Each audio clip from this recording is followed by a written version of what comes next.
Hi, it's Katrina. Number 10. The Tomb of the Giants. The Tomb of the Giants is a megalithic monument found near the town of Arzachena in Sardinia. The tomb is on a low hill, surrounded by the sprawling Sardinian landscape of wildflowers and scrub brush. But the landscape didn't always look like this. 4,000 years ago, this was a very different place. The Tomb of the Giants was built in 2000 BC by the Nurage people, who originally inhabited the land. They built over 300 necropolises throughout the hills here to house their dead. The biggest was the Tomb of the Giants. It gets its name because of the main centerpiece, a carved entrance rock 100 feet tall. It's the marker for the grave behind it, with a small circular doorway cut into its bottom. The doorway looks like a doggy door because it's so small. The size was not a mistake. The ancient Nurage built small doorways on their grave markers as a symbolic gateway for the fleeing spirit of the deceased. But at this point, you might be wondering how any of this is controversial. It's controversial because despite archaeologists having a full and complete understanding of the tomb, there are those with doubts, as always. Some believe this was a tomb for a real giant, and that researchers are covering up the truth. Some have speculated that Sardinia was home to a colony of giants thousands of years ago, and that the last of them were buried in massive graves near Arzachena. Number 9. The final king of Babylon. One of the most controversial figures in the history of Babylon is King Nabonidus. He is largely seen as the one responsible for the destruction of Mesopotamia at the hands of the Persians. He was the last Babylonian king, in power in October of 539 BC when the armies of Cyrus the Great entered Babylon. Nabonidus was deposed, and with him was erased 2,500 years of Mesopotamian history. Foreign empires poured into Mesopotamia, and previously great cities like Ur and Babylon gradually withered and died. Historians have blamed all the destruction solely on Nabonidus. Ancient historian Paul-Alain Beaulieu from the University of Toronto called him a controversial figure, and even a tragic one. But was Nabonidus really a psychotic tyrant who doomed the empire, or was he just in power at the worst possible time in history? We know, thanks to ancient clay tablets discovered in Babylon, that the king was an unusual man. We have images of him wearing a mysterious wizard hat, gripping a staff, and paying homage to the moon god Sin. Other ancient documents discovered have proved that Nabonidus was a religious fanatic. He was obsessed with the moon god, even elevating Sin's status in Babylon to become a principal deity. Evidence like this has encouraged archaeologists to blame him for the destruction of Babylon. He even abandoned the city for 10 years and lived in the Saudi Arabian desert as a hermit. However, we may be looking at things wrong. Some researchers have suggested the complete opposite. The king may have not been a religious fanatic at all, but had been trying desperately to unite the people of his kingdom using whatever means necessary. Whatever the case, none of it worked, and Nabonidus was the last Babylonian king to rule. Number 8. The Paris Skulls. There are roughly 18,000 skulls being stored in a museum in Paris. It's called the Museum of Mankind, and critics have recently dragged it into the spotlight, stirring up quite a bit of controversy. According to journalists with the New York Times, the museum will not reveal crucial information about their collection of skulls. And you're about to learn exactly why. The Museum of Mankind is an anthropology museum devoted to the history of humanity. They have ancient skeletons and body parts from prehistoric people around the world. But underneath the public galleries are the skulls of African tribal chiefs, indigenous people from the Pacific Ocean, Cambodian rebels, Navajo tribesmen, and Sioux Native Americans. The museum is home to a collection of skulls pillaged from France's former colonies. These skulls are now kept as scientific trophies in an underground vault. You can see the controversy at this point. The skulls of the dead are kept in cardboard boxes and stored on long metal racks like books at a library. The reason the museum won't give up information on the identities of their skulls is because it makes them look bad.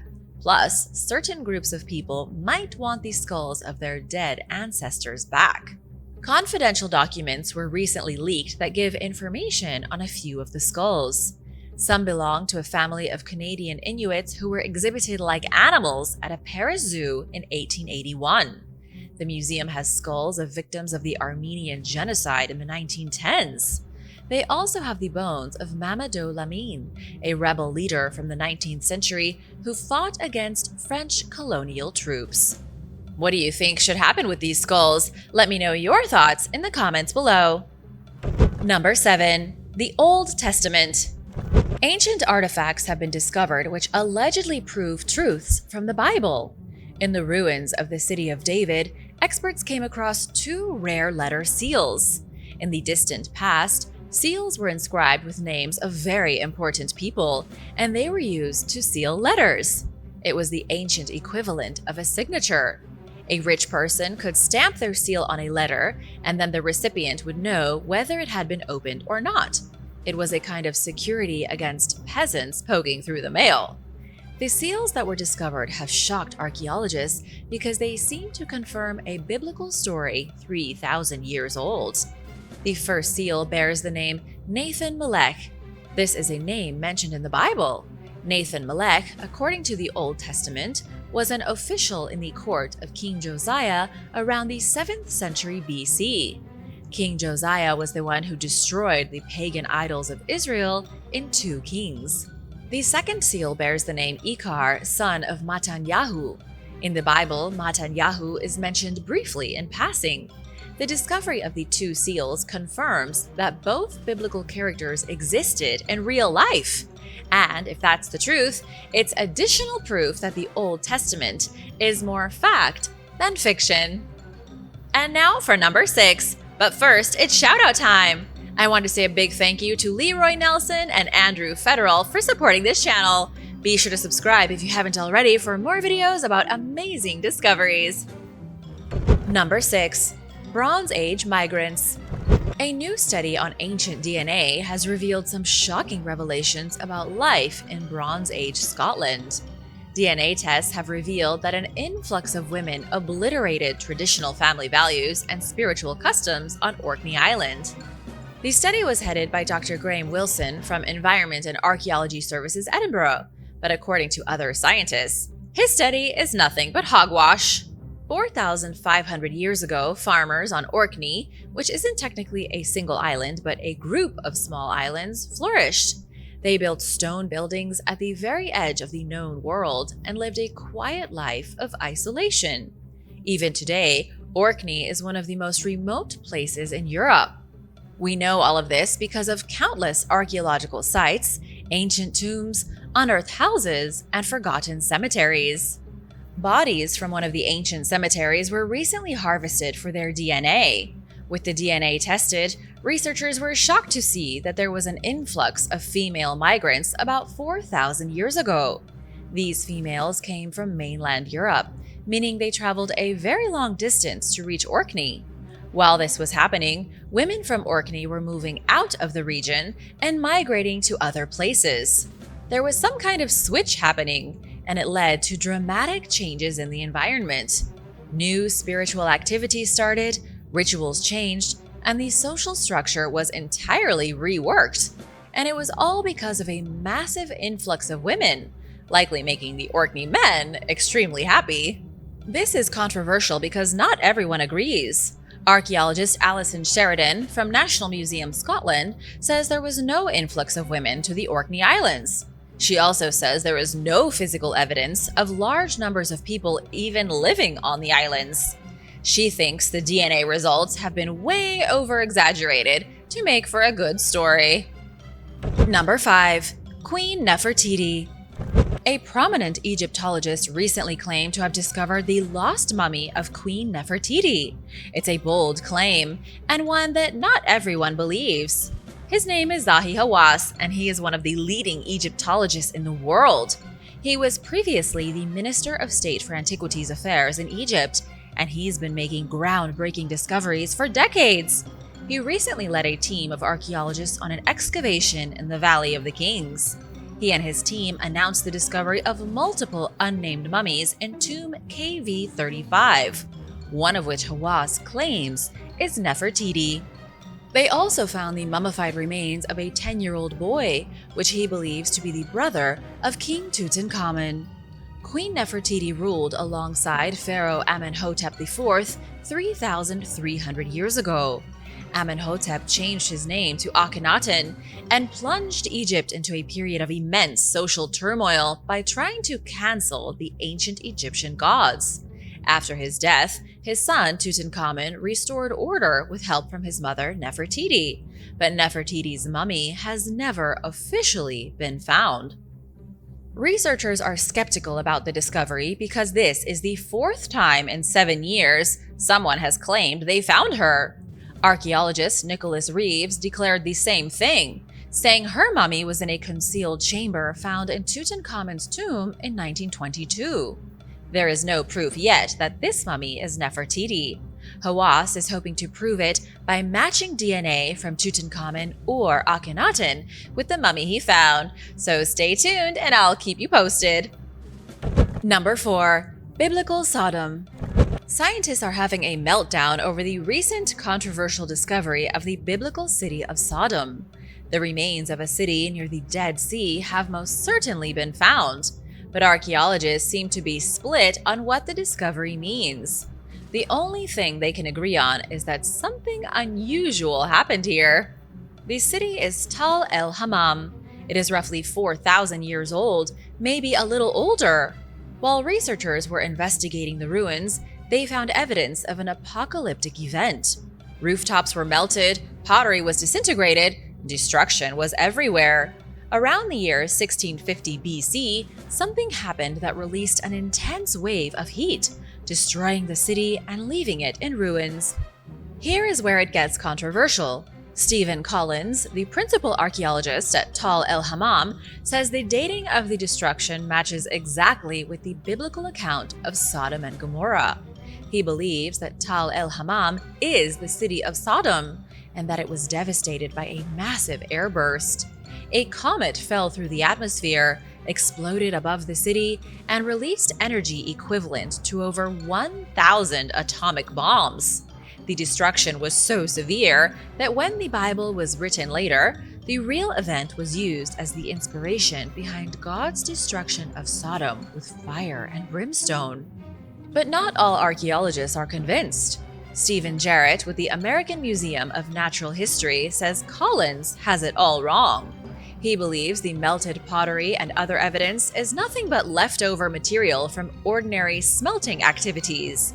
He says there was no destruction. The other archaeologists, including Collins, may just be trying to get sensational headlines. What do you think? Let me know in the comments below. Number 3. The Greek Pyramid.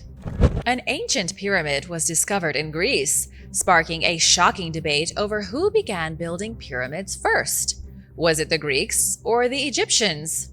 The Hellinikon pyramid was discovered in the early 1900s. Researchers with the American School of Archaeology at Athens completed excavations in 1937, concluding that the pyramid was likely made around 2800 BC. If true, that would make the Greek pyramid about 300 years older than the Great Pyramid of Giza. The suggestion, or implication, is that the Greeks started building pyramids first. Then the Egyptians stole the idea from them. The dating is controversial, though. Most of the dates have been based on shards of pottery found inside and around 2 of the most ancient Greek pyramids. There is one at Hellinikon and another at Ligurio. Estimated dates range all the way from 3000 BC to as recently as 200 BC. Then there is the issue of trying to understand what the pyramids were used for. When first discovered, archaeologists were certain the pyramids were used as burial tombs. However, that assumption has changed. Not every archaeologist is convinced. Some say there were multiple tombs all across ancient Greece long before the Egyptians ever got the idea.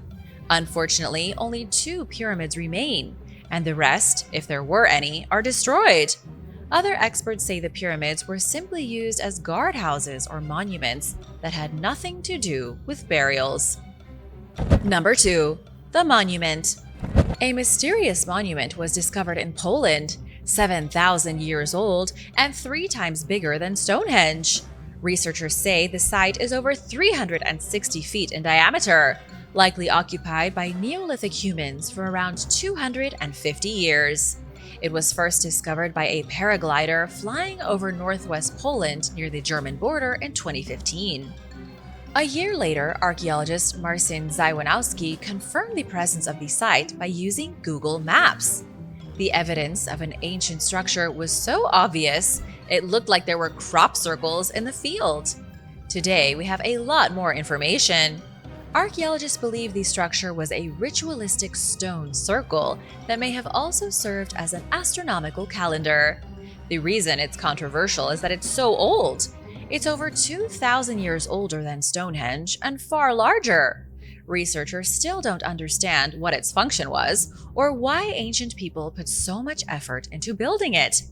However, there is a theory that it was structures like these that would grow to be the inspiration for Stonehenge centuries later. Some have even suggested that it was the descendants of the builders in Poland who continued to build stone circles as they spread across Europe. We don't know why, we don't know how, but these mysterious builders may have existed for thousands of years, their descendants traveling to England, where they built the famous Stonehenge. Number 1. The HMS Endeavor. Captain James Cook sailed the HMS Endeavor on a scientific expedition in the 18th century.